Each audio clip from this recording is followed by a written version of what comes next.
IT मध्ये सर्वांनाच खूप पगार मिळतो हा एक मोठा गैरसमज. त्यांना काय प्रकारची स्किल्ड मॅनपॉवर पाहिजे हे जर गणित व्यवस्थित बसलं तर ते त्या व्यक्तीला ठेवण्यासाठी म्हणून किती पैसे देतात. मला 2 वर्षाचा अनुभव होता प्रोग्रॅमिंगचा.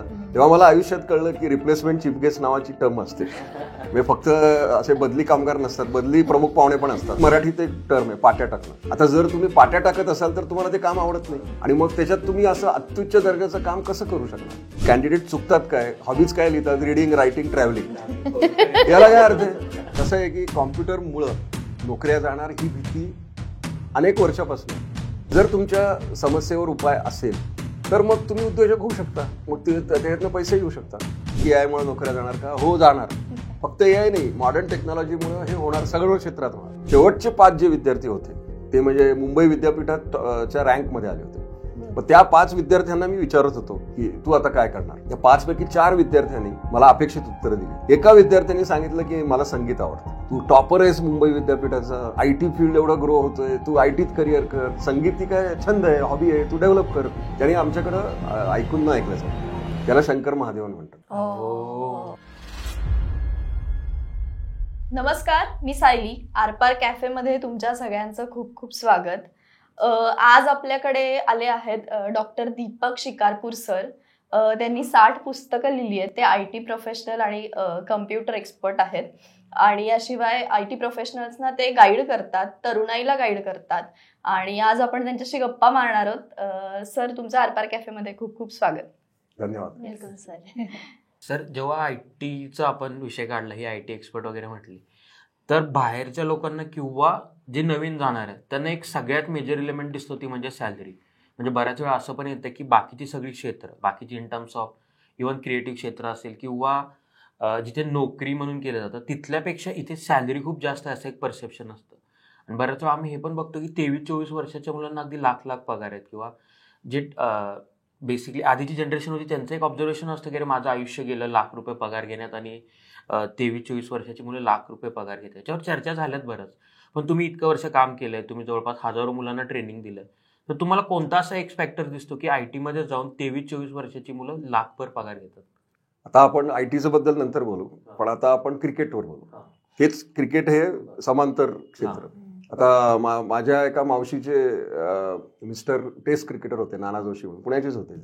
त्यांच्या काळामध्ये त्यांना मॅच फी ₹50. म्हणजे चंदू बोर्डे पण मला म्हणतात की त्यांच्या काळात त्यांना टेस्ट मॅच खेळायचे अतिशय तुरळक पैसे मिळायचे, रेल्वेने जायला लागायचं. आता IPL मध्ये असा अगदी ॲव्हरेज क्रिकेटरला पण कोट्यावधी रुपये मिळतात. त्यामुळं हा जो इश्यू आहे ना, तो ह्याच्यात दोन्हीमध्ये समान धागा जो आहे तो ग्लोबलायझेशनचा, जागतिकीकरणाचा. क्रिकेट जागतिक झालं त्यामुळं त्याला व्ह्युअरशिप वाढली आणि शेवटी हा मग कमर्शियल खेळ आहे. तसंच आहे की IT मध्ये सर्वांनाच खूप पगार मिळतो हा एक मोठा गैरसमज आहे. ज्यांच्याकडं योग्य कौशल्य आहेत आणि ज्याला एक इंग्रजीमध्ये युटिलिटी व्हॅल्यू हा एक शब्द आहे, त्या कंपनीमध्ये काय रिक्वायरमेंट आहे, त्यांचे कस्टमर्स कोण आहेत, त्यांना काय प्रकारची स्किल्ड मॅनपॉवर पाहिजे, हे जर गणित व्यवस्थित बसलं तर ते त्या व्यक्तीला ठेवण्यासाठी म्हणून किती पैसे देतात. कारण त्याच्यात अजून एक प्रॉब्लेम आहे की ही व्यक्ती सोडून गेली तर मग आपला प्रोजेक्ट धोक्यात येऊ शकतो. मग प्रोजेक्ट कम्प्लिशन बोनस, हे विविध प्रकारे पैसे दिले जातात. आणि ह्याचा मेन धागा म्हणजे या कंपन्यांना प्रॉफिट कुठनं होतो, कारण ते फॉरेन कंट्रीजमध्ये करतात, म्हणजे सगळेच देश असतात. आणि आता तुम्ही बघत असाल डॉलर 84.5 आहे. मग जेव्हा तुम्ही डॉलर बिलिंग करता तेव्हा तुमच्याकडे टर्नओव्हर वाढतो, प्रॉफिट वाढतो, मग तुम्ही लोकांना पैसे देऊ शकता. पण हे सरसकट विधान चुकीचं आहे. कारण जर ज्या व्यक्तींकडे कौशल्य नाही त्यांना नोकऱ्या पण नाही आहेत. त्यामुळे असं नाही आहे की तुम्ही काय ITचा कोर्स केला, शिकला की लगेच नोकरी आणि लाखची सॅलरी वगैरे, असं नाही. सो ते युटिलिटी आणि कौशल्य म्हटलं तुम्ही, पण सो मी आता इंजिनिअरिंग केलं होतं, मग तिथे एक ट्रेंड आम्हाला असं दिसायचं की 4 वर्ष जास्त मार्क्स मिळवणारे किंवा पहिल्या वाकावर बसणारे पुढे 4 वर्ष पुढे असायचे. बऱ्यापैकी त्यांना मार्क्स चांगले असायचे, युनिव्हर्सिटी टॉपर वगैरेपर्यंत ती मुलं पोहोचायची, त्यांना काही कधी केटी लागली नाही वगैरे नाही. आणि पण जेव्हा प्लेसमेंटची गोष्ट यायची तेव्हा हे चित्र असं नसायचं की जी पुढे 4 बसलेत 30 प्लेस झालेत, असं नाही. जी मागं बसलीत किंवा ज्यांनी हार्डली विषय पास केलेत ती मुलं डायरेक्ट प्लेसमेंटमध्ये गेल्यानंतर मात्र पहिल्याच ह्याच्यात प्लेस होऊन यायची. तर हा युटिलिटी फॅक्टर नक्की कसा ऍक्ट करतो? म्हणजे युटिलिटी फॅक्टर कसं आहे की आता तुम्ही IT कंपनीत कधी काम केलंय की मला माहिती नाही, पण तिथं IT कंपन्यांना टीमवर्क हे महत्वाचं आहे. आणि त्यांना स्ट्रीट स्मार्ट मुलं लागतात. म्हणजे कस्टमरशी बोलता आलं पाहिजे, किंवा चांगलं कम्युनिकेशन स्किल पाहिजे. आणि आपल्या शैक्षणिक व्यवस्थेमधला एक दोष असं म्हणत नाही, कारण आपण सगळेच याच शिक्षण व्यवस्थेत शिकलो. आपल्याकडे ती एक परीक्षेची रॅट रेस असते, त्याच्यात मला पहिला नंबर यायचा असतो. आणि ऍक्च्युली इंडस्ट्रीमध्ये कसं टीमवर्क असतं. म्हणजे जर इंडस्ट्रीला सांगितलं की तुम्ही परीक्षा घ्या तर असं होईल की ओपन पेपर, तुम्ही 10 लोक एकत्र या आणि पेपर सोडवा. आपल्या सिस्टीममध्ये त्याला कॉपिंग म्हणतात. मग ती सगळी मुलं रस्टिकेट होती. तर हे मी पहिला येणं आणि हे म्हणजे व्यक्ती केंद्रित जी परीक्षार्थी शिक्षण पद्धती आहे त्यातल्या मिळणाऱ्या गुणांना व्यावसायिक क्षेत्रामध्ये फारसं महत्व नाही. तर त्या व्यक्तीला काय करता येतं, तो जर एकलकोंडी असेल आणि हे सगळं इंटरव्ह्यू मध्ये आणि त्या आजकाल तर AI टूल्समुळे वापरून व्यक्तीचं पूर्णपणे मॅपिंग करता येतं. आणि भलेही तो मुलगा पहिला असेल पण तो टीमवर्क मध्ये चांगला नसेल, त्याचं लोकांशी बोलता येत नसेल आणि एकमेकांना मदत करायची इच्छा. म्हणजे कुठली व्यक्ती जास्त यशस्वी होते व्यावसायिक क्षेत्रात की जी सेल्फ सेंटर्ड नाहीये, टीम सेंट्रिक आहे. तुमच्या टीम मधल्या एका व्यक्तीला काहीतरी अडचण आली तर आपण पुढे जाऊन ती सोडवणं किंवा त्या व्यक्तीला पुढे घेऊन जाणं, अशी व्यक्ती जी असती ना ती सर्वांना हवीशी वाटते आणि मग ती ग्रो होते. भलेही त्या व्यक्तीला कमी मार्क पडले असतील. यालाच धरून अजून एक प्रश्न मला की कम्युनिकेशन स्किल्स म्हणजे जसं टीम वर्क इम्पॉर्टंट आहे तसंच कम्युनिकेशन स्किल्स इम्पॉर्टंट आहेत. आणि कुठल्याही अशा इंडस्ट्रीमध्ये आम्ही बघतो की इंग्लिशला फार महत्व आहे. तर कुठेतरी मुलं कचरताना दिसतात का की मराठी मीडियमची मुलं मग IT क्षेत्रात येताना त्यांना हे दडपण असतं का की अरे मी चांगलं कम्युनिकेट करू शकेन की नाही? तर असं सरसकट म्हणणं बरोबर नाही, कारण मी मराठी माध्यमातच शिकलो. पण तुम्हाला व्यावसायिक गरज म्हणून बहुभाषिक होणं जरुरीचं आहे. आणि फक्त इंग्रजी नाही, मी तर म्हणतो जपानी पण शिकलं पाहिजे, कारण जपानमध्ये अमर्याद संधी आहेत सर्व क्षेत्रात. म्हणजे जे आता प्रेक्षक हे ऐकतायत बघतायत त्या पालकांना आणि विद्यार्थ्यांना मी कळकळीचं आवाहन करतो की तुम्ही जपानी भाषा शिका. ती थोडीशी अवघड आहे पण ते जर कौशल्य तुम्ही प्राप्त केलं तर पुढच्या 10 वर्षात तुम्हाला अमर्याद यश मिळेल, जे एरवी तुम्हाला मिळणार नाही. त्यामुळे बहुभाषिक होणं महत्वाचं आहे. आणि सर्वसाधारण भारतीय हा बहुभाषिकच असतो, तो अनेक भाषा बोलू शकतो. इंग्रजी यायलाच पाहिजे चांगली, जपानी यायला पाहिजे, त्याचबरोबर मातृभाषेचा पण अभिमान बाळगा, पण बहुभाषिक व्हा. बरोबर. तुम्ही एक उदाहरण दिलं होतं जपानी भाषेतल्या मुलाचं, मगाशी ते आपण देऊ शकतो इथे. हा, म्हणजे त्या मुलालाच तुम्ही बोलवा, आता तो मुलगा राहिलेला नाही. पण एक पुण्यात सुनील कुलकर्णी म्हणून एक अभियंता होता, तो साधारण 30 वर्षापूर्वी इंजिनियर झाला आणि तो अपघाताने जपानी शिकला. म्हणजे तो असं ठरवून वगैरे नाही. मग त्या जपानी भाषेच्या कौशल्यावर त्याला खूप चांगला जॉब मिळाला. आणि मग त्यांनी फिडेल सॉफ्ट म्हणून एक कंपनीचा फॉर्म केली, ती आता लिस्टेड पण आहे. तर बहुभाषिक होणं हे अतिशय महत्वाचं आहे. आणि जपान का, याच्यावर मी अनेक वेळा सांगतो की एकतर जपानचं सरासरी आयुर्मान 83 आहे.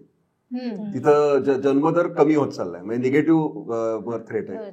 आणि तिथं जी काही युवा पिढी आहे ती वाढत नाही. म्हणजे एकतर ते 50% लग्नच करत नाही किंवा लग्न केलं तर अपत्य नाही. त्यामुळं जन्मदरच वाढत नाही. आणि सरकारने खूप प्रयत्न केले पण ते आता होत नाही. त्यामुळे आता आशियाई देशांवर त्यांनी आता मदार आहे त्यांची, आणि त्यात भारतावर जास्त आहे. आणि सर्वसाधारण जपानी माणूस असतो त्याला मधुमेह असतो, त्यामुळे त्यांचं धोरण असतं चीनी कम. आणि चीन हा त्यांचा शेजारी देश आहे, त्यामुळं त्यांना चीनी लोकांवर फारसा विश्वास नाही, भारतीय लोकांवर खूप आहे. त्यामुळं आपण तिथं कुठलाही व्यवसाय करू शकता, नोकरी करू शकता, उच्च शिक्षण घेऊ शकता, पण लुक ईस्टवर्ड्स, पूर्वेकडे बघा. आणि सर्वसामान्य माणसाला फॉरेन म्हणजे फक्त वेस्ट वाटतं, तर तसं नका करू, जपानवर लक्ष द्या. तर तुम्ही म्हटले कुठलाही नोकरी आणि व्यवसाय करा. सो आपल्याकडे शिक्षणानंतर असं पण झालं की इंजिनिअरिंग असेल, अभियंता असेल तर त्याला जास्त स्किल्स किंवा संधी आहेत बाहेर. पण मग इंजिनिअरिंगच्या बियॉन्ड आपण जपानी मध्ये संधी बघता का तुम्ही? कुणालाही येत तेच सांगितलं ना मी. आणि एक तर मी स्वतः इंजिनियर आहे, पण मी असं कधीच म्हणत नाही की जगातले सर्वश्रेष्ठ लोक इंजिनियर आहेत, असं काही नाही.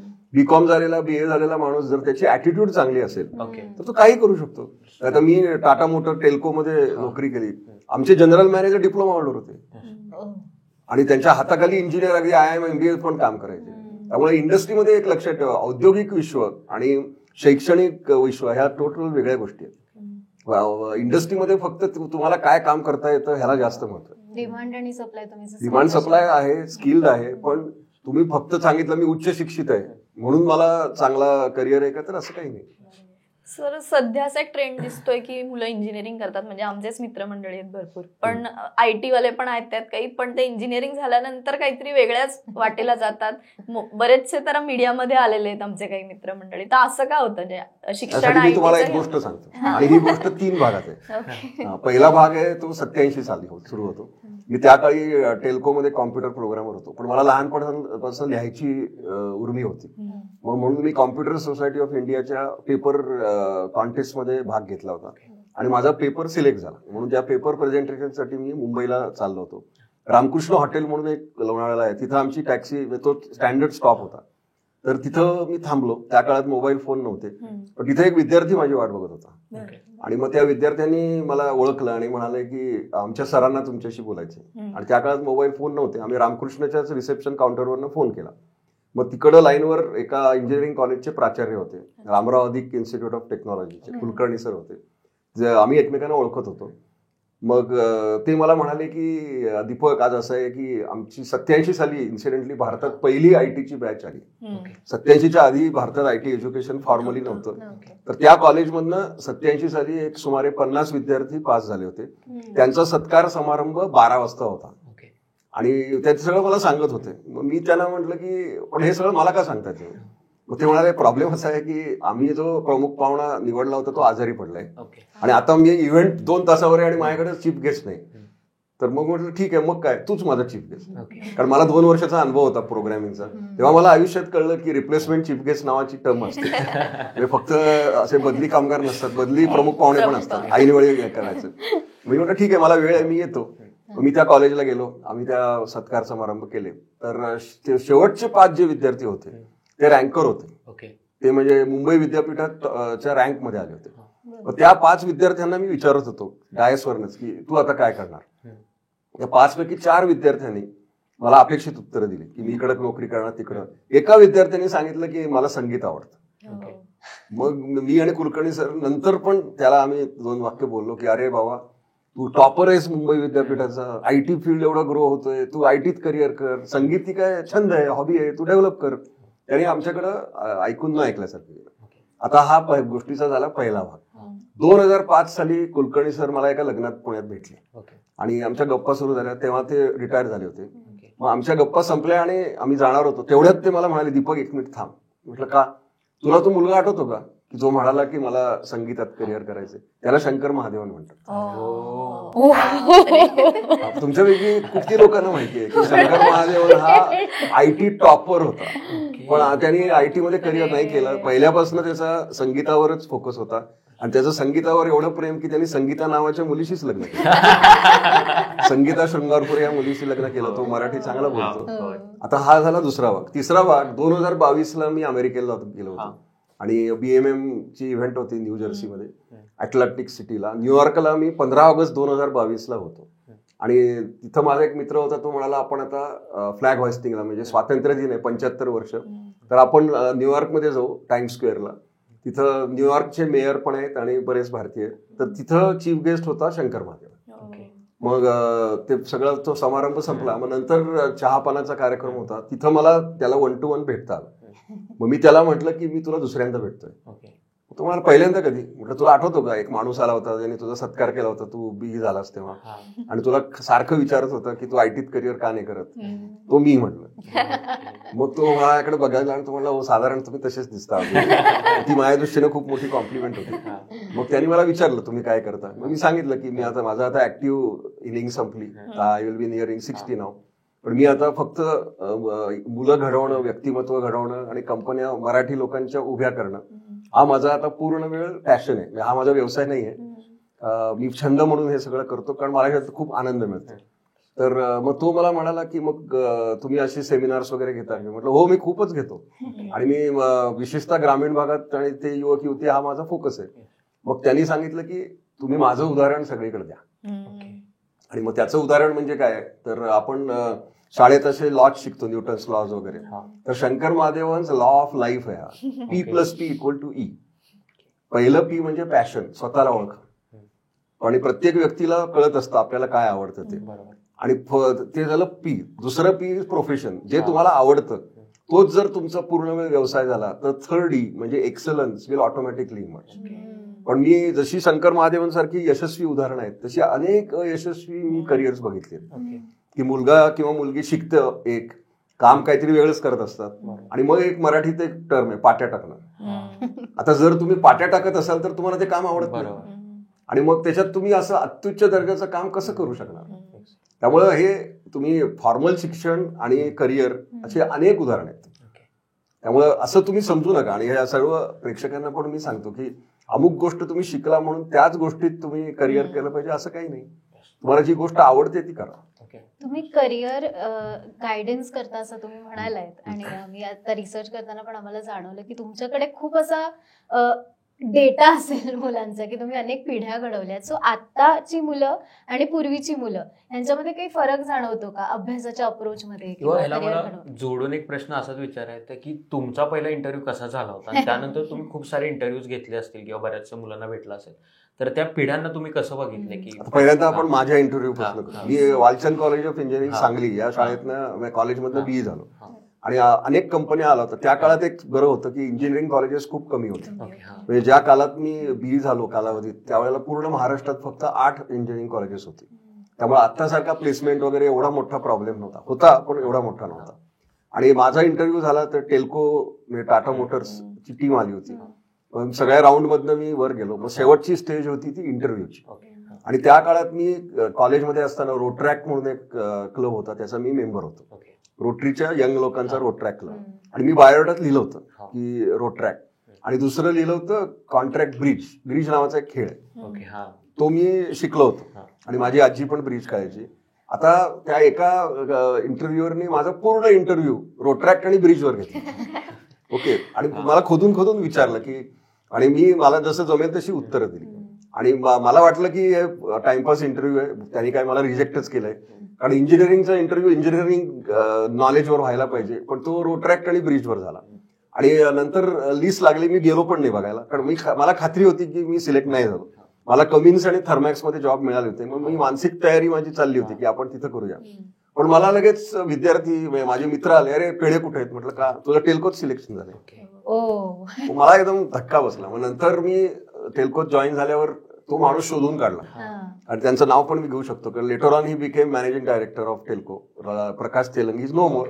पण मग त्यांना विचारला हा प्रश्न की सर तुम्ही माझा इंटरव्ह्यू घेतला रोटरॅक्ट आणि ब्रिजवर पण मला हे कळलं नाही की तुम्ही काय करत होता. त्यांनी सांगितलं की मी फक्त बघत होतो की तू खरं लिहिलंयस का. कारण बरेचसे लोक हॉबीज खोट्या लिहितात आणि बऱ्याचशे लोक त्यांनी मला सांगितलं की हे कॅन्डिडेट चुकतात काय, हॉबीज काय लिहितात, रिडिंग, रायटिंग, ट्रॅव्हलिंग. पण त्यांनी मला सांगितलं की तू एकच मुलगा होतास की ज्याने प्रिसाइज हॉबी लिहिली होती रोटरॅक्ट आणि ब्रिज. आणि म्हणून मी विद्यार्थ्यांना सांगतो की तुम्ही बायोडाटा रायटिंगला तुम्ही महत्व का नाही देत. आणि आजकाल तर सोपं AI टूल तुम्हाला चांगलं मदत करू शकतं. पण आता साधी गोष्ट आहे, हॉबीज ही गोष्ट सिरियसली घेत नाहीत लोक आणि बाकी सगळं व्यवस्थित लिहितात. पण माझा इंटरव्ह्यू माझ्या हॉबीमुळे झाला आणि माझं सिलेक्शन त्या हॉबीमुळे झालं. आता नंतर पण मी पण इंटरव्ह्यू घेतल्यानंतर मी अनेक ह्याच्यात आलो. आता मला फक्त फरक थोडासा ऍटिट्यूड मध्ये पडतो. पण मी एकंदर माझ्या अनुभवावरनं 3 गोष्टी तुम्हाला सांगतो. एक तर मी छोट्या शहरातले विद्यार्थी प्रिफर करतो कारण त्यांची ऍटिट्यूड वेगळी असते. भलेही त्यांचं इंग्लिश सफाईदार नसेल पण लॉंगिव्हिटी म्हणजे ते लॉयल राहतात जास्त. आणि दुसरं म्हणजे मी शेतकऱ्यांच्या मुलांना प्रिफर करतो. आणि काय शेतकऱ्यांच्या मुलांना का तर ते स्ट्रीट स्मार्ट असतात, त्यांना सगळं करता येतं. आता तुम्हाला तिघांना मी एक प्रश्न विचारतो, तुम्हाला साप पकडता येतो का? पण शेतकऱ्याच्या मुलाला पकडता येतो. त्याला विहिरीतनं पाणी काढायचे कष्ट करायची त्यांची मानसिकता असते. त्यामुळे ती मुलं खूप चांगली असतात. आणि मी ह्याच्यात काही असं फार समाजकार्य वगैरे म्हणत नाही, हा इंडस्ट्रीच्या फायद्याची गोष्ट आहे.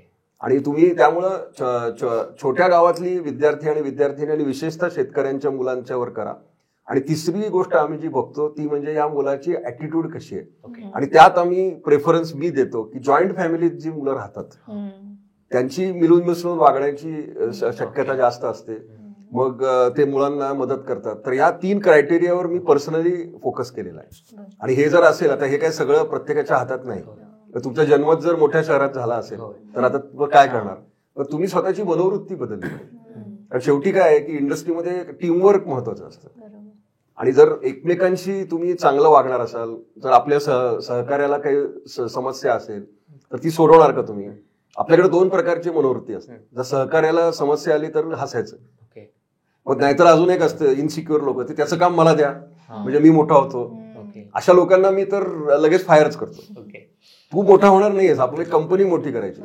त्यामुळे कसं आहे की जपानमध्ये आणि RSS मध्ये आता मी संस्कार शिबिर अटेंड केलं होतं. देश पहिला, समाज दुसरा आणि तुम्ही तिसरे, ह्या प्रायोरिटीने आपण काम करायला पाहिजे. आता या मनोवृत्तीत जे विद्यार्थी असतात त्यांना मी तर प्रिफर करतो. आणि मी आता ह्या ऐकणाऱ्या सर्वांना सांगतो की ही ऍटिट्यूड तुम्ही डेव्हलप करू शकता. तुम्ही शिकत असता तेव्हा तुम्ही NSS असतं, सोशल वर्क असतं, NCC असतं, किंवा आता पुण्यात तर किंवा मोठ्या शहरामध्ये एकांकिका स्पर्धा असतात, किंवा आता पुण्यात ती फिरोदिया करंटक आहे. याच्यात तुम्ही भाग घेतला पाहिजे, कारण त्यामुळे तुमच्या एक्स्ट्रा करिक्युलर ऍक्टिव्हिटी वाढतात, टीमवर्क वाढतं. आणि वेळ अजिबात वाया घालू नका. दिवसाचे 24 तास असतात, अनेक गोष्टी होऊ शकतात. पुण्यात तर इतक्या ऑपॉर्च्युनिटीज आहेत. सारखी कुठेतरी व्याख्यानं असतात आणि व्याख्यानमाला असतात, ते जाऊन ऐका. मी 3 वर्ष कंटिन्युअसली वसंत व्याख्यानमाला ऐकली होती. माझे आजोबा मला कान पकडून घेऊन जायचे. ज्या विषयाची मला शून्य गती होती पण तिथं जाऊन मी बसायचो. आणि त्यामुळं काय होतं की तुमची लर्नेबिलिटी आणि गोष्टी ऐकायची सवय लागते तुम्हाला. तर समवॉट हे लाईफ स्किल पण आहे का? कारण आम्ही आता IT मित्र असतात तर ते 2 प्रकारचे बघतो. एक आहे की ते जॉब करतात पण बऱ्याचशा गोष्टी एन्जॉय करत असतात. दुसरे असतात त्यांची सारखी कंप्लेंट असते, यार पैसे पण मजा नाही, मोनोटोनस आहे, तेच काम आहे. आणि जे दुसरे त्यांची संख्या जास्त आहे की त्यांचं सारखी कंप्लेंट असते, अरे फक्त एवढंच आहे, जास्त नसतं पण तेच होत चाललं, किंवा त्यांचं रुटीन पण तेच असतं की जॉब केला, शनिवार रविवार झोपले, कारण पुन्हा पुढे जॉब करायचं वगैरे. सो समवॉट लाईफ स्किल पण आहे का? म्हणजे तुमचा कसं आहे, आता मी पण ह्या टप्प्यातनं गेलेलो आहे. पण तुम्हाला छंद पाहिजे. कारण शेवटी काय, मनुष्य हा रोबो नाहीये. रोबो दिलेलं काम करतो. मनुष्य प्राण्याला भावना आहेत, भावभावना आहेत. त्यामुळे तुम्ही काम एक काम, आता नारायण मूर्ती सरांनी एक मंत्र दिलाय की तुम्ही 70 तास काम करायला पाहिजे मिनिमम. पण तरी दिवस आहेत ना भरपूर. त्यामुळे तास जर तुम्हाला मिळाले तरी कुठला तरी एक छंद असला पाहिजे. जर तुम्हाला खेळता असेल तर तुम्ही खेळा, पण हे तुम्ही करायला पाहिजे, तरच तुम्हाला मानसिक समाधान मिळेल. म्हणजे आमच्या लहानपणी हे मेंटल हेल्थ वगैरे असे प्रॉब्लेम नव्हते, पण आता ते प्रॉब्लेम खूप मोठे झालेले दिसतात. ह्याचं कारण म्हणजे संवादच नाही. आणि मला अजून एक हे सगळ्या लोकांना हवं असलं तर तुम्ही करा, कारण मी एका मल्टिप्लेक्सच्या शेजारी राहतो, त्यामुळे मी खूप सिनेमा बघतो. आणि सिनेमा हा माझा मनशांतीचा एक मार्ग आहे. तुम्ही सिनेमा बघत असता, मग काहीतरी घडत असतं, 3 तास ते चांगले जातात. आता OTT आहे, तुम्ही OTTवर बघू शकता. पण तुम्ही एकच गोष्ट एकसुरीपणानं तुम्ही आयुष्य जगू शकत नाही. आणि जेव्हा कधीतरी प्रोजेक्ट असतो तेव्हा 14 तास काम करायला लागलं, हे ठीक आहे, पण हे रोज 14 तासाचं मॉडेल काही बरोबर नाही. मग तुम्ही तुमची प्रकृतीकडे लक्ष देत नाही. आता किती मी मुलं मुली बघतो की ते व्यायामच करत नाहीत.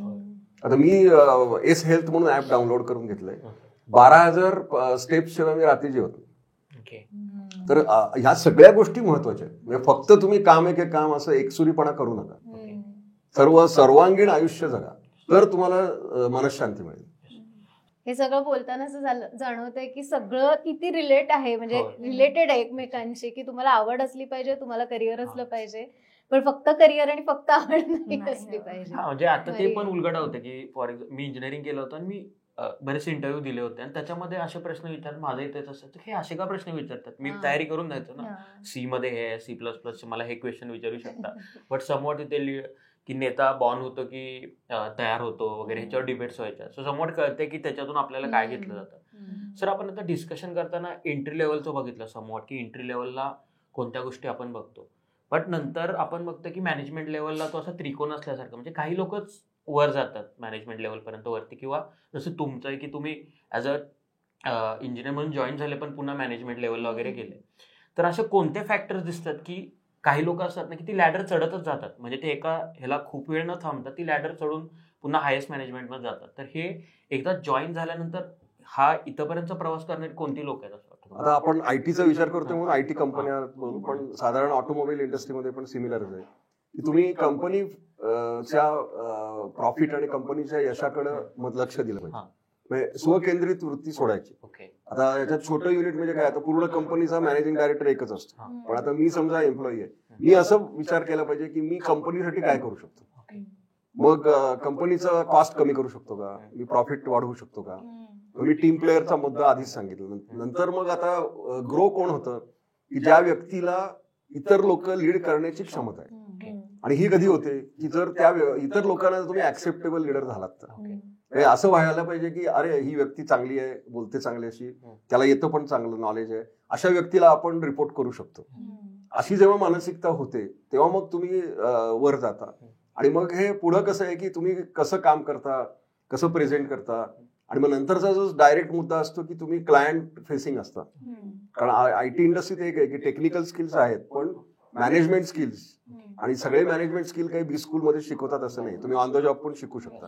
पण कस्टमर रिलेशनशिप मॅनेजमेंट, तुम्ही ग्राहक आला की त्याच्याशी कसं वागता, मग तो संतोष त्याला देता का, कस्टमर सॅटिस्फॅक्शन इंडेक्स किती आहे, हे जर सगळं तुम्ही करत गेलात तर तुम्ही वर जाणारच. पण हे जर तुम्ही महत्वाचं नाही ठरवलं, मी आपला टेक्निकल माणूस आहे, मी येणार माझ्या डेस्कवर बसणार, माझं काम करणार, माझं काम झालं की मी जाणार, अशा व्यक्तीला फ्युचर नाहीये.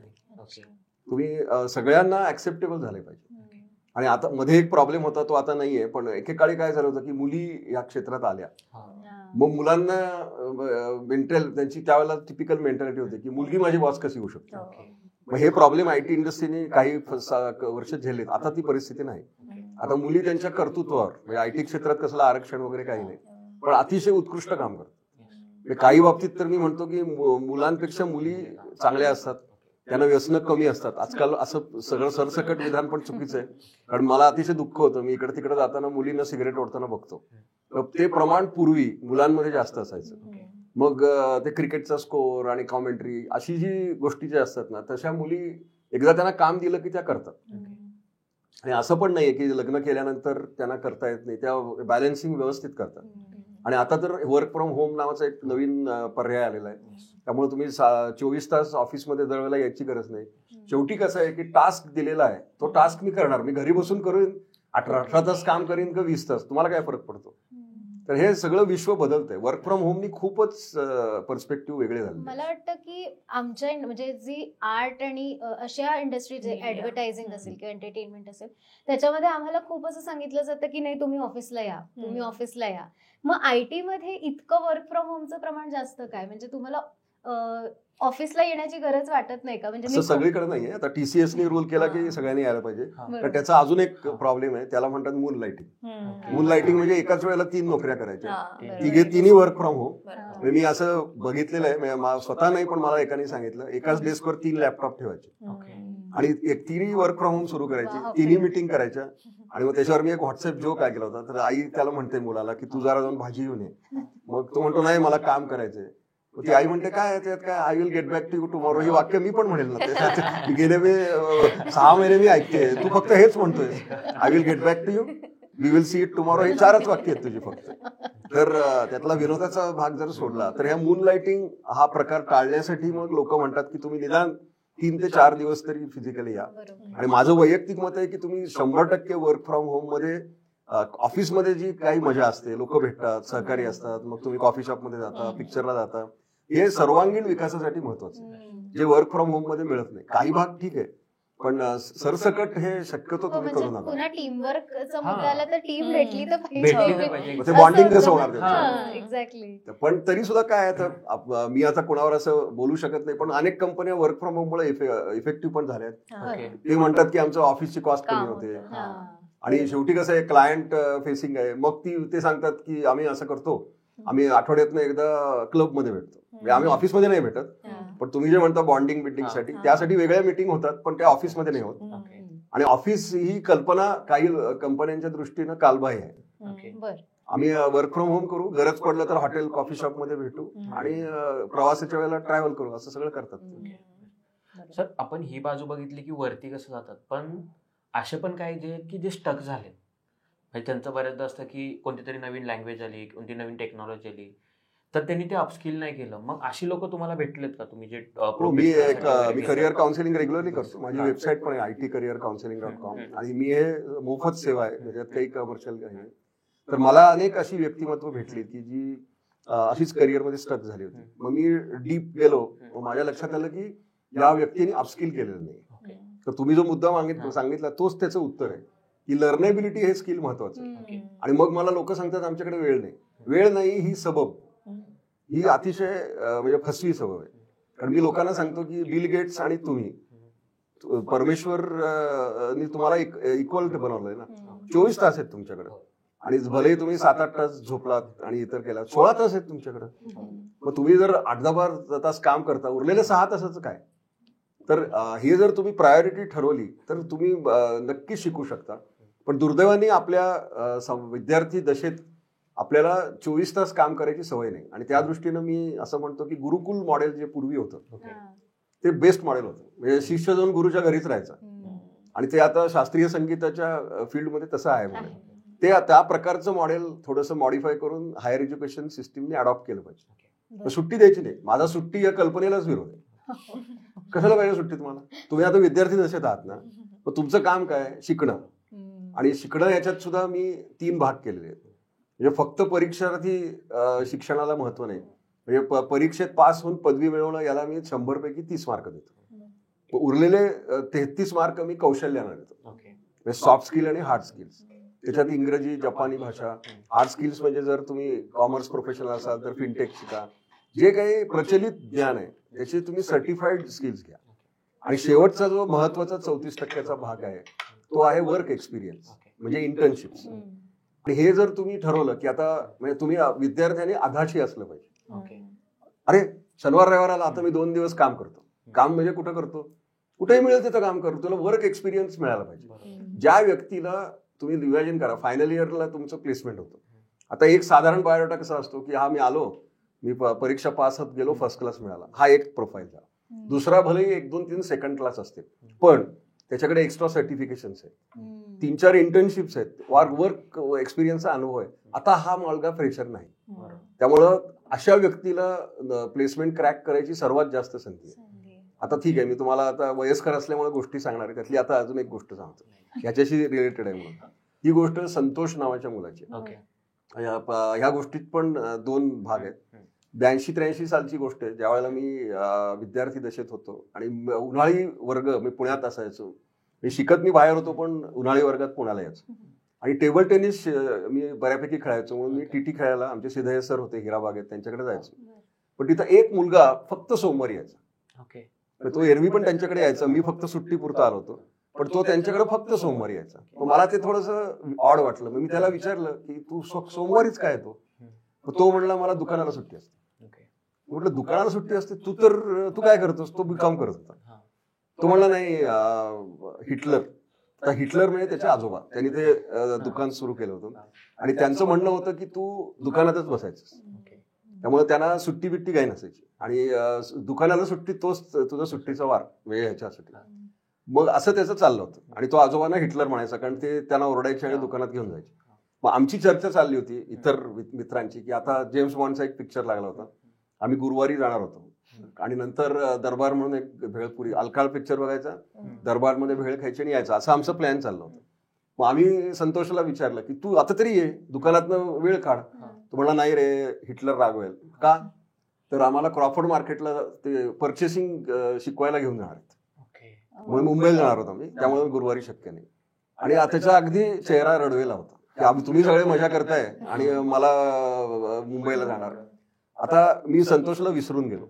2000 साधारण 19-20 साली मी एका फंक्शनला गेलो होतो. प्रमुख पाहुणा होतो मी आणि उत्कृष्ट व्यापारी पुरस्कार असे होते ज्यांनी व्यापार चांगला केला आणि त्याच्यात अनेक लोकांना मिळाले. त्यातला एक व्यापारी आला आणि तो म्हणाला की तुम्ही मला ओळखलं नाही आपण लहानपणी भेटलो होतो. म्हटलं ठीक आहे आपण नंतर बोलू. मग चहापानाच्या वेळेला तो मला परत आला आणि तो म्हणाला मी संतोष. आणि मग मी त्याला विचारलं अरे मला एकदम ते सगळं आठवलं. मी म्हटलं आता हिटलर कसे आहेत. तो रडायलाच लागला. त्यांनी फोटो काढला आणि सांगितलं आजोबा गेले पण मी आहे तो. आता मी सुद्धा इमोशनल होतो की मी आहे तो पूर्ण आजोबांमुळे. त्यांनी मला जे शिकवलं ते मी आचरणात आणलं. मी एका दुकानाची 5 केली म्हणून मला तिथं पुरस्कार मिळाला.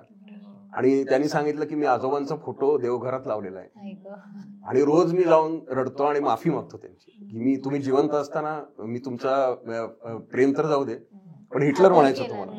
पण आता मी सारखं ढाई तुमची आठवण करतो.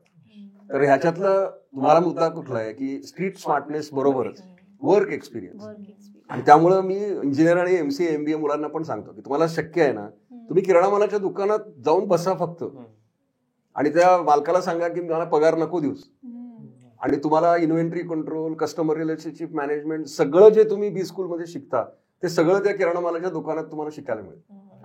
मग ते तुम्ही प्रॅक्टिकल टिप्स घ्या आणि हे नॉलेज घ्या, मग तुम्ही फ्रेशर नाही राहत. फ्रेशर ही व्यक्ती कोण असते की ज्याला येत काहीच नाही, बरोबर, पण पदवी फक्त घेऊन बसलेला आहे. आता अशा लोकांना नोकरी नाही मिळाली तर दुःख वाकण्याचं काहीच कारण नाही. पण तुम्ही फ्रेशर न होणं हे कोणाच्या हातात आहे? आणि आपल्याकडे अजून एक सवय आहे की काही झालं की शिक्षण व्यवस्थेला दोष द्यायचा.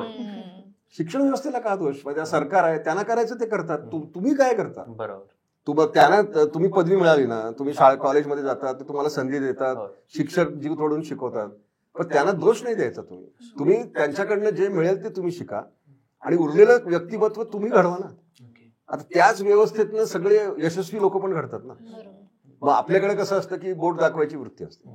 मी प्लेस नाही झालो, मग माझा कॉलेजच बंडल, पण तुझ्याच कॉलेजमधली इतर मुलं का प्लेस होतात? म्हणजे तुझी ऍटिट्यूड बरोबर नाही, हा त्याचा मोठा प्रश्न. आणि इथं थोडं मी पालकांना पण विनंती करतो की तुम्ही थोडं मुलांशी लक्ष द्या. आपल्याकडे अजून एक प्रॉब्लेम आहे की पालक आणि पाल्य यांचा संवादच नाही. तुम्ही ह्या सर्वांगीण विकासाकडे लक्ष द्या. जे पालक फक्त विद्यार्थ्यांना म्हणतात परीक्षेपुरता अभ्यास केलास का, आता जे तुम्ही म्हणता अभ्यास केलास का हा एक भाग झाला, बाकी काय, तू काय करतो, तुझे मित्रमैत्रिणी कोण आहेत, तू बाकी काय केलंस, त्याच्यात तुम्ही काय मदत करू शकता का, हा असं त्याला 360 डिग्रीज जर ऍटिट्यूड तुम्ही ठेवली तर तुम्ही चांगले पालक व्हाल. नाहीतर काय, आता पुणे शहरात एक मंडई आहे, तिथे 2 भाज्या मिळतात, पालक आणि चुका, दोन्ही खा. तुम्ही पालक आणि पाल्य म्हणलात, त्याच्यावरून अजून एक असं येतं की सध्या जेनझी ही जी पिढी आहे ती सगळी आता येऊ पाहतीये मार्केटमध्ये. तर जेनझी पिढीचं आणि आयटीचं कसं आहे, किंवा आम्ही बघतो तर ते जरा थोडे स्वच्छंदी म्हणा किंवा फार जबाबदाऱ्या नको असतात, कन्सिस्टंट नाहीये तसं एक तर तुम्ही असं जनरलाइज नाही करू शकत. काही असे लोक असतात, पण मी सगळ्या प्रकारचे बघितले. आणि मी तुम्हाला विचारतो की तुम्ही छोट्या गावातली मुलं बघितलीत का? तुम्ही फक्त एका मोठ्या शहरातल्या ह्याच्यावर हे करू नका. आणि आता छोट्या गावातल्या मुलांना पण पुण्यातच कणमडायचं असतं शिकायला, ती वेगळी गोष्ट आहे. पण तुम्ही छोट्या गावात राहून सुद्धा यशस्वी होऊ शकता. तुमची ऍटिट्यूड ठेवली. आता सुदैवाने इंटरनेटचा जमाना आहे, AI आहे, तुम्ही कुठेही काहीही करू शकता. त्यासाठी तुम्हाला मोठ्या शहरात यायची गरज नाही. म्हणजे हे ऐकणाऱ्या मुलांना पण मी सांगतो की तुम्ही असं समजू नका की तुमच्या गावात तुम्हाला शिक्षण मिळणार नाही. व्होकेशनल एज्युकेशन आहे आणि केंद्र सरकारची अतिशय उत्कृष्ट धोरण आहे. आज मला अक्षरशः अत्यानंद झाला जेव्हा मी पेपरमध्ये वाचलं की UGCने असं ठरवलं, युनिव्हर्सिटी ग्रँट्स कमिशननी, की स्किल आणि एम्प्लॉयबिलिटी आणि इंटर्नशिप हे प्रत्येक विद्यार्थ्याला कंपल्सरी आहे.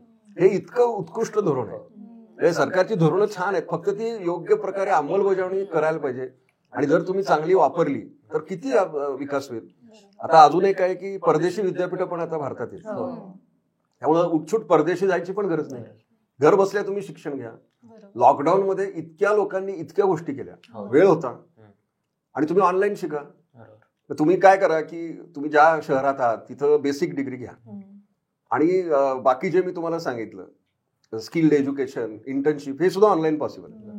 हे सगळं ऑनलाईन शिका ना. कशाला मोठ्या शहरात येतात? कारण मग त्याचे प्रॉब्लेम वेगळे असतात. मग त्याला हॉस्टेल नाही, मग त्याचे मित्रमैत्रिणी कोण, मग तो व्यसनी नाही ना, आणि मग पालकांच्या जीवाला घोर. कशाला आहे सगळं? आणि जे काय कमी वेळेत, कारण पालक आणि पाल्य काय सगळं आयुष्य एकत्र राहणार नाही. राहा एकत्र, छोट्या गावात राहा, काही फरक पडत नाही. तुम्ही इंटरनेट वापरलं ना, ह्याच्या पुढे अशी ओपन स्कूलिंगची उदाहरणं आहेत की मुलगा शाळेतच जात नाही. मग तसंच मी ओपन स्कूलिंग नाही म्हणत, जे तुम्हाला जवळपास तुमचे आहे तिथे शिक्षण घ्या. आणि असं ही इन्स्टिट्यूट चांगली असं काही नसतं. अशी इन्स्टिट्यूट कुठलीच चांगली नसतं. विद्यार्थी चांगला असेल तर तो कुठेही शाईन होतो. त्यामुळे काही फरक पडत नाही. IT मधलीच आपण चर्चा करतोय, वेगवेगळ्या टप्प्यावरची लोक बघतोय. अजून एक टप्प्यावरची अशी लोक आहेत की जी स्टार्टअप काढतात. मी बघितलं की जे IT मध्ये सुरुवात केली, चांगल्या हुद्द्यावर गेले आणि स्टार्टअप काढला. आणि अशा बऱ्याचशा स्टोरी होत्या. त्याच्यात तर एक इंटरेस्टिंग स्टोरी ऐकली होती की ते IT मधून सुरुवात केली, एका चांगल्या मॅनेजमेंट टप्प्याला गेले, ते जॉब पण करतात 9 to 5, आणि त्यानंतर त्यांनी आईस्क्रीमचं स्टार्टअप काढलं. तरी स्टार्टअप काढणारी लोक कोण आहेत आणि कसं त्यांचं? माझ्या बाबतीत पण असंच घडलं होतं ना. मी 15 वर्ष नोकरी करून उद्योजक झालो. त्यामुळे हा टप्पा कधी घ्यायचा हा तुमचा प्रश्न असतो. आणि उद्योजक होण्याचे फायदे तोटे दोन्ही आहेत. फायदा म्हणजे तुम्ही स्वतःचा वेळ तुमचा असतो, तुम्हाला बॉस नसतो, तुम्हाला जे काय करायचं ते करू शकता. पण तोटा असा असतो की तुम्हाला कोणी पगार देत नाही, तुम्हाला तो पगार मिळवायचा असतो. आणि हे जे स्टार्टअप करणाऱ्या लोकांना मी सांगतो की तुम्ही क्लिअर कट प्लॅनिंग करा पहिल्यांदा. आणि फायनान्शियल प्लॅनिंग पण महत्वाचं आहे. नुसती माझ्या डोक्यात भन्नाट आयडिया आहे असं नाही. पण सुदैवाने जर तुमच्यात ते स्किल असेल तर तुम्ही आता हे स्टार्टअप नाव निघालेलं आहे आणि सरकारने पण खूप चांगल्या योजना केल्या आहेत. पण पूर्वी असं नव्हतं, त्याला एंटरप्रेन्योरशिप म्हणायचे. पण तुम्ही जर संधी शोधली तर त्याच्यावर जर तुम्ही उपाय काढला तर तुम्ही उद्योजक होऊ शकता. आता तुम्हाला अजून एक गोष्ट सांगतो. आता ही गोष्ट आहे पॅरिस मधली. साधारण 2008-9 मध्ये 2 अमेरिकन इंजिनियर पॅरिसला गेले आणि ते एक ऑपेरा ऐकत होते, बघत पण होते. आणि तो नंतर गप्पा मारत बसले आणि रात्री 11:30-12ला ते बाहेर आले ऑपेरा थिएटरच्या. आणि बाहेर आल्यावर त्यांना कळलं की काहीच नाहीये, वाहतुकीचं म्हणजे काहीच नव्हतं, बस नाही, ट्रेन नाही, काही नाही. आणि मग काय करायचं, मग त्यांनी इकडे तिकडे विचारलं. मग त्यांना लक्षात आलं की त्या दिवशी स्ट्राईक होता पॅरिसमध्ये. म्हणजे असं तुम्ही समजू नका की संप फक्त भारतातच होता, तर तिथं त्यावेळेला पब्लिक ट्रान्सपोर्टचा स्ट्राईक होता. त्यामुळं रात्री ट्रेन पण नाही, बस नाही, काहीच नाही, टॅक्स्या पण नव्हत्या. मग तेवढ्यात एक ऑपेरा आर्टिस्ट म्हणजे ती मुलगी होती, ती थांबली. तिची गाडी होती, फार भारी नव्हती, छोटी गाडी होती. मग तिने त्यांना विचारलं की तुम्ही इथं ऑपेरा ऐकायला आला होता, ठीक आहे, तुम्हाला माहिती नाही की स्ट्राईक आहे, पण ठीक आहे मी तुम्हाला सोडते. म्हणून मग तिने त्यांना विचारलं की तुम्ही आता कुठं चाललात. त्या हॉटेलमध्ये सोडलं. फक्त सोडताना तिने सांगितलं की मला आउट ऑफ द वे यायला लागलं तर तुम्ही मला 50 युरो द्या. म्हणून तिने 50 युरो टिप घेतली. यानंतर ती ऑपेरा आर्टिस्ट घेऊन घरी येऊन झोपली. पण ते 2 अमेरिकन इंजिनियर झोपू शकले नाहीत. त्यांच्या डोक्यात ट्यूब पेटली होती आणि उबरचा जन्म झाला. त्या दिवशी जर पॅरिसमध्ये संप झाला नसता तर उबरच जन्माला आला नसता. मग तेवढ्यात त्यांनी काय केलं, एक नवीन कल्पना सुरू केली की उबर हा काय सॉफ्टवेअर प्रोग्राम आहे, ज्याच्याकडे गाड्या आहेत आणि ज्यांना वाहतूक हवी आहे हे त्यांचं फक्त ते लग्न लावतात. आता उबरायझेशन ऑफ इकॉनॉमी ही टर्म आहे आणि सेम उबर कन्सेप्ट इतर ठिकाणी आलेला आहे. आणि त्यामुळे कनेक्टिंग द डॉट्स हे आणि युजिंग टेक्नॉलॉजी या कल्पनेने खूप अनेक गोष्टी करता येतात. आणि मी तर म्हणतो की भारत हा त्यामुळे अतिशय ब्लेस्ड देश आहे. आपल्याकडे सारख्या समस्या असतात. मी असा एकही दिवस मला आठवत नाही माझ्या आयुष्यातला की काही समस्या नाही, काहीतरी असतं. कधी ट्रॅफिक जॅम असतो, कधी अजून काहीतरी असतं, कधी पाणी येत नाही, कधी वीज जाते. आता तुम्ही जर उद्योजक असाल तर तुम्ही ह्याच्यावर समस्यावर काहीतरी उपाय आहे का तुमच्याकडे. आणि जर तुमच्या समस्येवर उपाय असेल तर मग तुम्ही उद्योजक होऊ शकता, मग त्याच्यातनं पैसे येऊ शकतात. तर आपण आयटीतली माणसं वेगवेगळे मुद्दे याच्यावर बोलत आहेत आणि जशी सगळीकडे चर्चा आहे तशी इथे पण एआयची चर्चा आहे. पण झालं कसं की एआय जेव्हापासून आलं तेव्हा एकाच मुद्द्यावर चर्चा होते. म्हणजे लिटरली आम्ही लाईनअप बघितली, पॉडकास्ट बघितले की एआय जॉब्स खाणार. मी थोडी निगेटिव्ह चर्चा आहे असं वाटतं का तुम्हाला? वाटतं की खरंच खूप सबस्टॅन्शियल चर्चा आहे? पहिली गोष्ट म्हणजे कसं आहे की एआय हे आता ही टर्म हॉट झाली आहे. पण मी जेव्हापासून प्रोग्रॅमिंग शिकलो म्हणजे त्याला सुद्धा 40 वर्ष होती. ह्युमन कॉम्प्युटर इंटरॅक्शन हे त्यावेळेला नाव होतं की computer will do job of human. हे प्रयत्न अनेक वर्षापासून सुरू आहेत. त्याला टर्मिनॉलॉजीज वेगळ्या होत्या, बिझनेस इंटेलिजन्स. माझा एक छोटासा अनुभव सांगतो तुम्हाला. मी कॉम्प्युटर प्रोग्रॅमर होतो आणि टेल्कोमध्ये होतो. तर आम्ही एक इन्व्हेंटरी कंट्रोलवर एक प्रोग्राम लिहिला होता. त्याच्यामध्ये साधं अगदी सोपं करून सांगतो की ऑटो ऑर्डरिंग लॉजिक मी प्रपोज केलं. म्हणजे कसं आहे की तो वेअरहाऊस असतं, तिथे स्टॉक कमी होतो. तो स्टॉक एका लेवलच्या खाली गेला की आपण ऑटोमॅटिक परचेस ऑर्डर काढायची. आणि तुम्हाला माहिती आहे की तुमचा व्हेंडर कोण आहे, त्याचा शेअर ऑफ बिझनेस असतो, त्याच्यावरनं कळतं. आणि डायरेक्ट परचेस ऑर्डर काढायची आणि सहीला पाठवायची फायनान्स डिपार्टमेंटकडे. असं मला वाटलं की असा मी प्रोग्राम लिहू का. म्हणून मी मग त्या युजरकडे गेलो की मी असं लिहितो. मला वाटलं की तो माझी शाबासकी देईल. तर तो म्हणाला हे अजिबात नाही करायचं. ठीक आहे, मग आहे तसं आमचं चाललं होतं की डिसिजन मेकिंग नाही, आम्ही फक्त स्टॉकची माहिती देणार, मग तो निर्णय घेणार आणि मग हे करणार. मग 6 महिन्यांनी तो युजर मला भेटला. तो म्हटला तुला त्यावेळेला राग आला असेल किंवा वाटलं नसेल, पण असं आहे की तू जे म्हणतोस ते मी केलं तर 4 लोकांच्या नोकऱ्या गेल्या असत्या. पण आम्ही टाटा ग्रुपमध्ये नोकरीवर काढू शकत नाही, त्यामुळे मी असं केलं. तर कसं आहे की कॉम्प्युटरमुळं नोकऱ्या जाणार ही भीती अनेक वर्षापासून आहे. तुझा जन्म झाला नव्हता तेव्हा आपल्या देशामध्ये बहुराष्ट्रीय बँकांमध्ये संप झाला होता, कॉम्प्युटर नकोत म्हणून. हे माहिती का तुला? 80च्या दशकात स्ट्राईक झाला होता की बँकांमध्ये कॉम्प्युटर नकोत म्हणून. आणि ज्यांनी स्ट्राईक केले त्यांची सगळी मुलं कॉम्प्युटर फील्डमध्ये गेली. त्यामुळे आणि असं कुठेही नाही झालं. बँकांमध्ये आता तुम्ही बघा, कुठलीही बँक घे, कॉम्प्युटरशिवाय कामच नाही करू शकत. त्यामुळे काय होतं की एक नवीन तंत्रज्ञान आलं. ह्याच्यावर नया दौर म्हणून एक पिक्चर आहे दिलीप कुमारचा. तो कॉम्प्युटर नाही पण ऍडव्हान्स टेक्नॉलॉजी आली की ती काही नोकऱ्या हिरावते आणि नवीन नोकऱ्या पण तयार करते. एआयच्या बाबतीत पण तेच आहे. एआयचे 3 भाग आहेत. एक आहे तो अनालिटिक्सचा, त्याच्यामध्ये बिग डेटा अनालिटिक्स म्हणतात. त्याच्यामध्ये मेटा डेटा क्रिएशन क्लाउडवरनं जे येतो, त्याच्यावरनं पॅटर्न्स ठरवली जातात आणि मग प्रेडिक्टिव्ह ट्रेंड्स तयार होतात. मग पुढचं जे मॉडेल आहे ते जनरेटिव्ह एआयचं, त्याच्यात चॅट GPT-4 आणि जेमिनी हे 2 आहेत. ते कम्युनिकेशन टूल आहे. त्यातनं तुम्ही चॅट म्हणून वापरू शकता किंवा बोलू शकता. आणि नंतरचा जो मुद्दा आहे तो म्हणजे डिसिजन मेकिंगचा, म्हणजे एआय विल टेक ओव्हर. आणि हे काही बाबतीत घडलेलं आहे की जे आपण मानवा मेंदू जो असतो तो निर्णय घेतो. तुम्ही सगळीकडनं माहिती घेता आणि निर्णय स्वतः घेता. आता एआय काय करतं की माहिती पण घेतं आणि निर्णय पण घेतं आणि तुम्हाला पण सांगतं. हे मी स्वतः जपानमध्ये 25 वर्षापूर्वी बघितलं होतं. एका फ्रीजमध्ये एक चिप होती. मी एका व्यक्तीच्या घरी गेलो, त्याच्या घरी सगळे वृद्ध लोक होते, आई वडील. मग त्यांनी त्या फ्रीजमध्ये एक चिप दाखवली मला, ती त्यावेळेला जपानमध्ये होती, की जर अंड एका स्टॉकच्या खाली गेलं तर त्या चिपमधनं ग्रोसरी स्टोअरला मेसेज जायचा की इथं अंडी पाठवा, आणि मग ते आपोआप डिलिव्हर व्हायचे. आता हे जुनं तंत्रज्ञान होतं आणि ह्याला तुम्ही एआय म्हणाल मला माहिती नाही. तर हे सगळं चाललेलं आहे. 6G तंत्रज्ञान येतंय, त्यामुळे बँडविड्थ वाढणार आहे आणि डेटा सगळीकडं वाढत चाललेला आहे. त्यामुळं एआय आणि त्याच्या पुढची जी ट्रेंड्स आहेत हे सगळं करणार आहेत. त्यांनी नोकऱ्या 100% काही लोकांच्या जाणार आहेत, पण तेवढ्याच नवीन नोकऱ्या पण तयार होणार. आता उदाहरणार्थ एआय मध्ये कम्युनिकेशन विथ एआय चॅटबॉट याला प्रॉम्प्ट म्हणतात आणि मग त्याची एक ब्रँच आहे प्रॉम्प्ट इंजिनिअरिंग.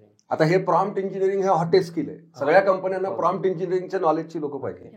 आता आपण जेव्हा चर्चा करतो की एआय नोकऱ्या जातात, त्यावेळेला माझा प्रतिप्रश्न आहे की तुम्ही प्रॉम्प्ट इंजिनिअरिंग का नाही शिकत? आता हा तू एआयचा प्रश्न विचारलास. मी अगदी लहान होतो तेव्हा आम्ही स्टेशनवर यायचो, त्यावेळेला तिथं बाहेर काय होते, टांगे. मी टांग्यातनं टिळक रोडला यायचो. हे मी तुम्हाला 70च्या अर्ली ही माझी आठवण आहे. आता नंतर काय झालं, रिक्षा आल्या. एक तरी टांगा दिसतो का तुम्हाला? तुम्ही हा प्रश्न विचारता की ते टांगेवाल्यांचं काय झालं? आता जे टांगेवाले रिक्षा शिकले ते रिक्षा ड्रायव्हर झाले, मग जे रिक्षा ड्रायव्हर गाडी शिकले ते उबर ड्रायव्हर झाले.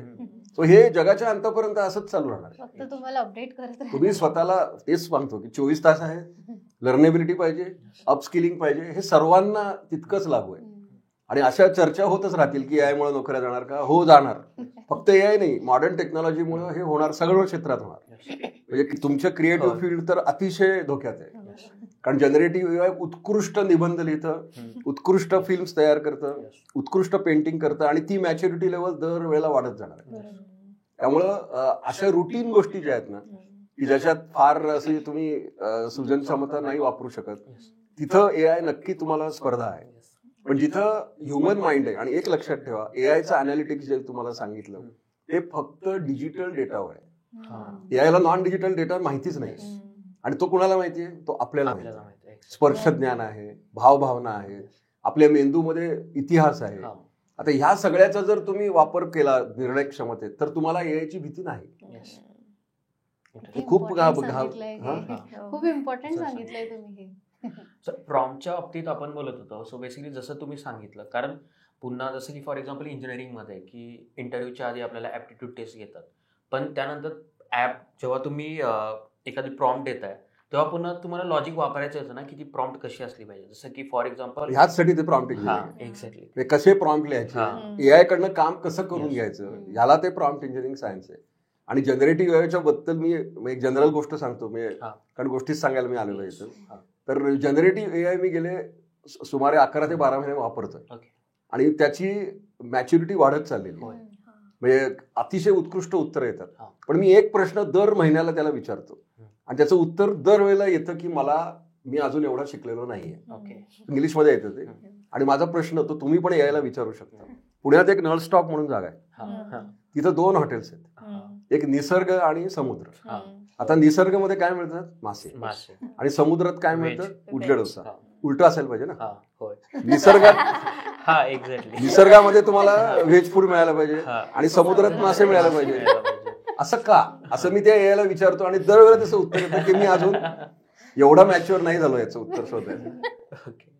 आणि ते निसर्गाचे ओनर चोरगे आणि समुद्राचे शेट्टी मला माहिती आहे, त्यांना पण मी सांगतो की तुम्ही नावाची अदलाबदल का नाही करत.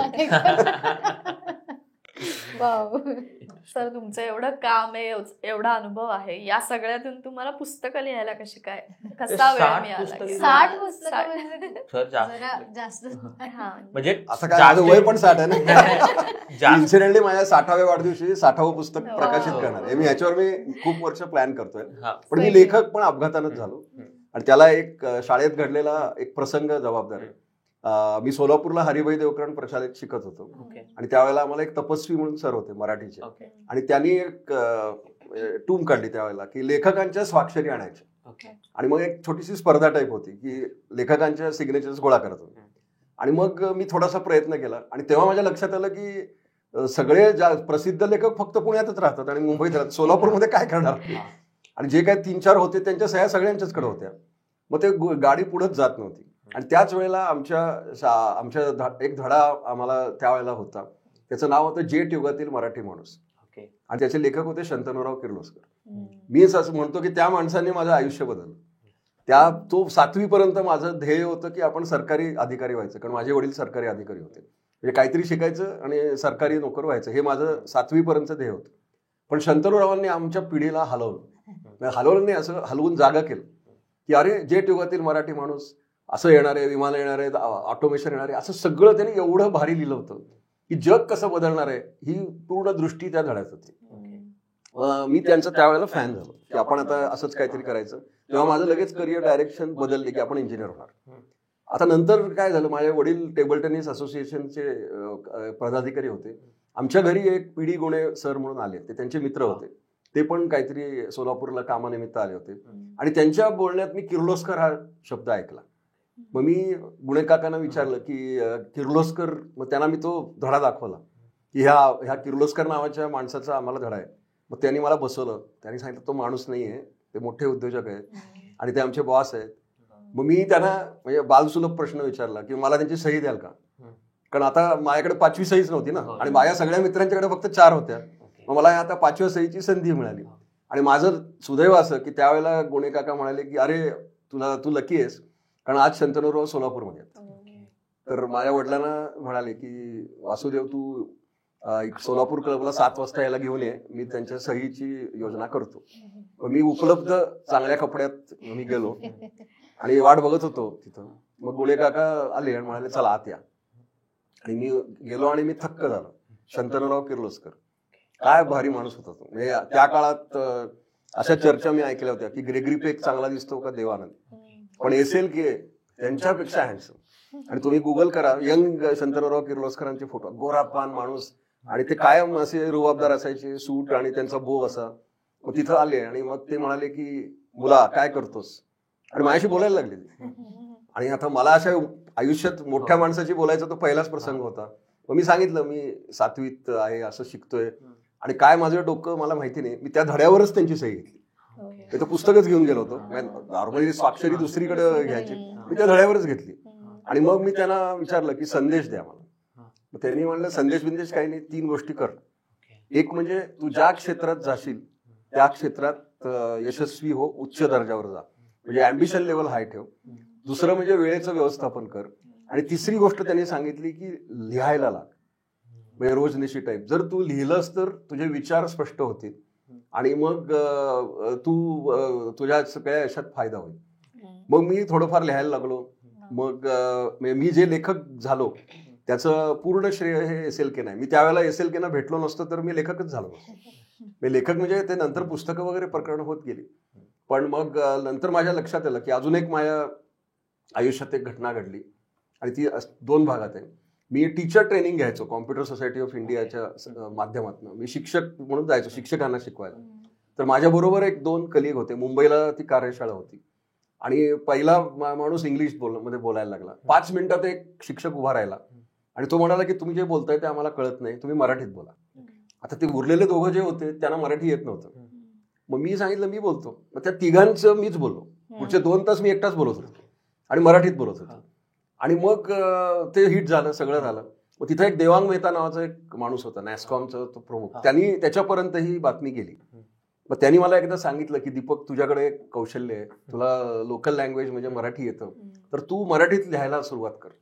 मग मी वर्तमानपत्रात कॉलम्स लिहायला लागलो. मग एका प्रकाशकांनी मला अप्रोच केलं की आपण पुस्तक करू. असं करून माझं राज्य उद्याची संगणकाचे हे पहिलं पुस्तक प्रकाशित झालं. तेव्हा मला अजिबात वाटलं नव्हतं की आपण 60 पर्यंत गाठू, पण 60 काय असा टप्पा नाही, अजून पण मला लिहायचंय, मनात विचार आहेत, पुढचं बघूया. पण नंतर अजून एक गोष्ट घडली. 2006 साली एका संघटनेने, म्हणजे त्याचं नाव पण घेतो, वनराई म्हणून एक संस्था आहे, त्यांच्या दिवाळी अंकात मी लेखन केलं होतं. तर मला अण्णाधारी यांचा फोन आला की तू आमच्या दिवाळी अंकाच्या प्रकाशनाला ये, तू लेखक आहेस, एवढंच त्यांनी सांगितलं. मी बालगंधर्वला गेलो, तर नंतर कळलं की त्याचे अब्दुल कलाम अध्यक्ष होते त्या कार्यक्रमाचे. मग आम्ही VIP रूम मध्ये बसलो आणि त्या अण्णाधारी यांनी स्मार्टली कुठल्याही दिवाळी अंक लेखकाला सांगितलं नव्हतं की अब्दुल कलाम आहेत म्हणून. त्यामुळे फारसे लोक कोणी आले नव्हते, 2-4च आम्ही होतो. मग आम्ही VIP रूम मध्ये बसलो होतो. मग अब्दुल कलाम तिथं होते. मग प्रत्येकाची अण्णांनी ओळख करून दिली. माझी ओळख त्याने करून दिली IT रायटर म्हणून. आणि मग माझ्याकडे तो फोटो पण आहे. मग नंतर अब्दुल कलाम निघाले आणि माझ्या समोर येऊन ते थांबले आणि माझ्याशी 5 मिनिटं बोलायला लागले. ते म्हणाले की मी असे इंग्लिशमध्ये म्हणाले की I have heard many people but I have never heard this term IT writer.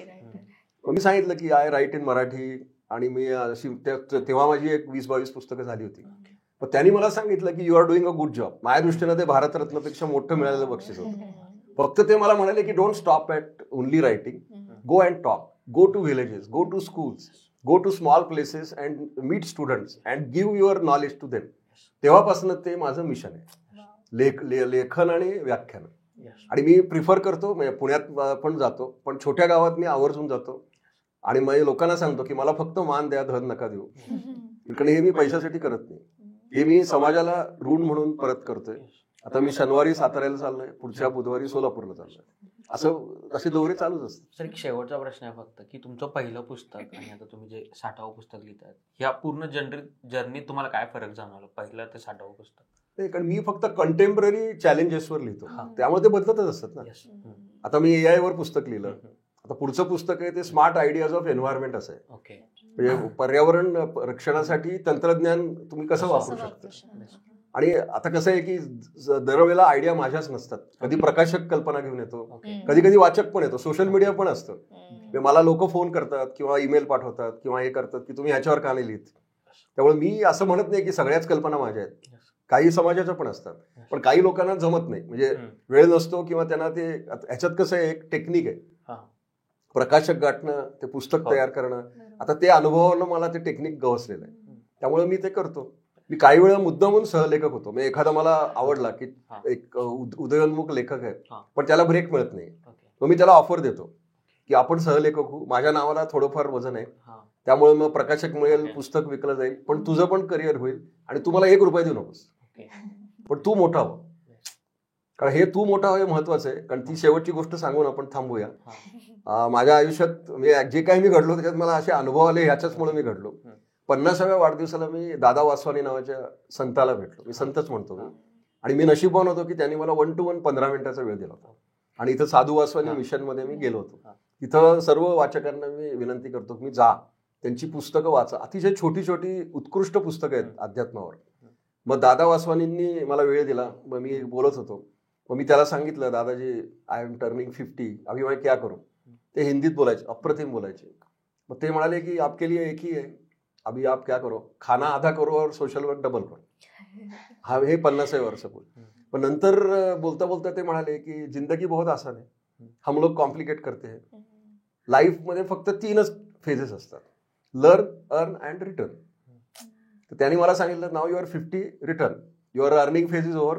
कारण तोपर्यंत मी एस्टॅब्लिश झालो होतो, माझी मी कंपनी विकली होती, पैसे मिळाले होते. आता मला कळत नव्हतं की आयुष्य पुढे जगायचं कसं. ती दिशा मला दादा वासवानींनी दिली. आणि त्यामुळं पैसा मिळवणं आता हे माझं ध्येय नाही. आणि माझ्या व्यक्तिगत मत आहे की जेव्हा तुम्ही रिटर्न मोडमध्ये असता तेव्हा तुम्ही पैशाकडे अजिबात लक्ष देऊ नका, पण आपण समाजाला काय देतो, आपल्यामुळे एखाद्या व्यक्तीचं आयुष्य बदलतं का. मी तर माझं गोल असतं की रोज किमान एका व्यक्तीला मदत करायची, कधी आर्थिक, कधी वैचारिक, कधी काही पण. आणि जर ते नाही केलं तर तो दिवस वाया गेला. आणि असं जर अॅक्युम्युलेट केलं तर ती रिटर्न फेज आहे. कारण दादा वासवानी म्हणायचेच ना की मनुष्य जन्म हा फक्त लोकांचं भलं करण्यासाठीच झालेला आहे. आणि 80% लोकांना ते कळतच नाही. आणि त्यांना, आता मला माहिती नाही, मी काय आध्यात्मिक गुरु नाहीये, पण जर तुम्हाला चित्रगुप्त भेटला आणि त्यांनी विचारलं की किया क्या, काहीच नाही, इल्ला, परत पुनर्जन्म, परत इल्ला. मग ते कसं असतं, ते आमच्याकडं सोलापूरला गुऱ्हाळाच्या इथं असे माहिती ना, तो बैल नुसता फिरत असतो, पुढं काहीच नाही होत ना, प्रोग्रेसच नाही. तर ह्या प्रोग्रेससाठी एकच सोल्युशन आहे की तुम्ही इतर लोकांचं भलं करा, तरच तुमचा प्रोग्रेस होईल. सो संपूर्ण सुरुवात जेव्हा आपण केली होती तेव्हा सुरुवात झाली होती की टीम मध्ये कसं ग्रो व्हायचं, करिअर ग्रो व्हायचं, तिथे पण हाच मंत्र होता आणि समोर लाईफ मध्ये पण हाच मंत्र आहे की दुसऱ्याचं भलं करा. मला बघा, पर्पज ऑफ लाईफ कळायला पाहिजे. आणि साधं फार काही म्हणजे तुम्हाला अगदी देवधर्म जमत असेल तर करा, खूप पण करायची गरज नाही. आपल्या आचरणामध्ये चांगली वृत्ती आणा, इतर लोकांचं भलं करा, मत्सर करू नका, भांडणं करू नका. हे असं झालं तर जीवन अगदी सोपं आहे. आणि खूप पैसे पण काही, आता मी अनुभवावरनं सांगतो, आता मला जर कोणीतरी खूप पैसे दिले तर मी दानधर्मच करीन त्याचा. आता काय, मला आता भूक लागली की कुठं राहणार तू, मी आशा डायनिंग हॉल किंवा वैशालीत जातो. कशाला पाहिजे 5 स्टार हॉटेल. माझं तर व्यक्तिगत मध्ये की 5 स्टार मध्ये अतिशय बंडल खाणं, ते फक्त लोक जास्त बिल देण्यासाठी जातात आणि झकपक असते, मान्य आहे, पण फूड क्वालिटी नाहीच. अशी स्पेशालिटी रेस्टॉरंट जे आहेत ना, माफक याची, अशा ठिकाणी जा, कशाला पैसे वाया घालवतात. सर, आज आम्हाला तुमची वैचारिक मदत झालेली आचरणात आणा. त्यांच्यासाठी आजचा दिवस ठीक आहे. आजचा दिवस ठीक आहे. आता आपण सरांची 60 पुस्तकं बघितली, तर आपण सांगू की 60 पुस्तकं आहेत ती त्यांच्या वेबसाईटवर आहेत. सगळ्यांची नावं dipakshikkarpur.com वेबसाईटवर जा. सो वेबसाईटची लिंक आम्ही डिस्क्रिप्शन बॉक्समध्ये टाकतोय. जर तुम्हाला पाहिजे असेल तर तुम्ही त्या वेबसाईटवर जाऊन ती सगळी अमेझॉनवर पण आहेत, अमेझॉनवरती पुस्तकं ऑर्डर करू शकता. Thank you so much sir. धन्यवाद. खूप खूप धन्यवाद तुमचे. आम्हाला खूप शिकायला मिळालं तुमच्याकडून. आणि तुम्हाला कसं वाटलं? मला मजाच वाटते. मला यंग लोकांच्यात वावरायला खूप आवडतं, कारण तुम्हीच IT is not information technology, IT is Indian talent. ते तुम्ही आहात सगळे, आणि तुम्ही जर ठरवलं तर देश आपला पुढे जाणार आहे. भारत देश प्रगत सरकारमुळे होणार नाही, त्या युवा पिढीमुळे होणार आहे. Thank you sir. Thank you so much.